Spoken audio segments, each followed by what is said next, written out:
আমি সুভাষ, কবি শুভ দাশগুপ্ত। তোমার পাথরে দিয়েছি মালা, এত মালা, এত ফুল, তুমি ঢাকা পড়ে গেছো। তুমি পাথর না হলে রাগ করতে। 56 বছর আগের এক মধ্যরাতে এলগিন রোডের 3 তলার ঘরে আলো জ্বলছিল।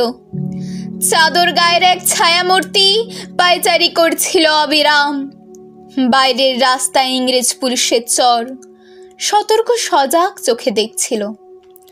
তার সব সতর্কতাকে বুদ্ধ বানিয়ে তুমি তখন অন্ধকারে চিরে ছুটে চলেছ আলোর পথে। দেশের মানুষ, কাকপক্ষী কেউ টের পায়নি।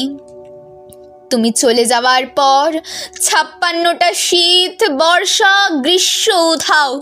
তুমিও সেই থেকে প্রত্যেক জানুয়ারিতে পৃথিবীর এ পাড়া ও পাড়া সব মাটিতে তোমার অনশ্বর পায়ের ছাপ, সব রাইফেলে তোমার বুকের বারুদ, সব কুচকাওয়াজে তোমার স্বপ্নের ছন্দ।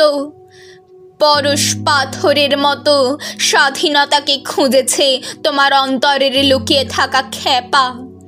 তোমার গন্তব্য ছিল স্বাধীনতা, তোমার পথ ছিল স্বাধীনতা, তোমার স্বপ্ন ছিল স্বাধীনতা, তোমার প্রেম ছিল স্বাধীনতা। তুমি রক্ত চেয়েছিলে স্বাধীনতার জন্য, তুমি তাই পাথর। যারা স্বাধীনতার আড়ালে চেয়েছিল গদি, চেয়েছিল সিংহাসন, ইংরেজের ছেড়ে যাওয়া লুটের রাজ্যপাত, তারা রইল সুখে। ভারতবর্ষের টাকায় তাদের সুখ, তোমার নয়। ভারতবর্ষের আপিসে আদালতে তাদের ছবি, তোমার নয়। ভারতবর্ষের সংবিধানে তাদের শৈশাবোধ, তোমার নয়। ইংরেজ গরিব মানুষকে পায়ের নিচে রাখত, আমরা বড়লোকদের মাথায় করে রেখেছি। স্মাগলার কিংবা ডাকাতকে জোর হাতে সভাপতির আসনে আহ্বান করেছি। ইংরেজ এদেশের ধন সম্পত্তি লুট করত, আমরা দেশটাকেই বেচে দিচ্ছি।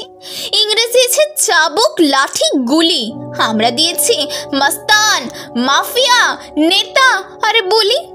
ইংরেজ দিয়েছে কালা পানি, সেলুলার জেল, আমরা দিয়েছি টিভিতে সুপার হিট মোকাবিলা আর আইনসভায় আয়ারাম গয়ারামের খেল। 56 বছর আগের এক মধ্যরাতে পরাধীন এই দেশ ছেড়ে তুমি চলে গিয়েছিলে স্বাধীন এক স্বদেশে ফিরে আসার স্বপ্ন নিয়ে। তুমি ফিরে আসনি, স্বাধীনতা এসেছে। তার কাঁধের ঝুলি ভরে নিয়ে এসেছে ভোট নামক রাজসংযোগ্য, গণতন্ত্র নামক চিরায়ত মাৎসন্যায়, প্রগতি নামক লোক ঠকানো স্ট্যাটিস্টিক্স, সংহতি নামক বিস্ফোরণের চুরমার, ঐতিহ্য নামক মন্দির মসজিদের ঝগড়া, আর সমুদ্র হিমাচল ভরিয়ে দেওয়া ভাষণ, ভাষণ আর ভাষণ। 56 বছর ধরে তুমি পাথর হয়ে আছো। 56 বছর ধরে ভারতবর্ষ অধীর অপেক্ষায় কান পেতে আছে। ইথার তরঙ্গে কবে হঠাৎ শোনা যাবে স্বাধীনতার নিজস্ব কণ্ঠস্বর। আমি সুভাষ বলছি।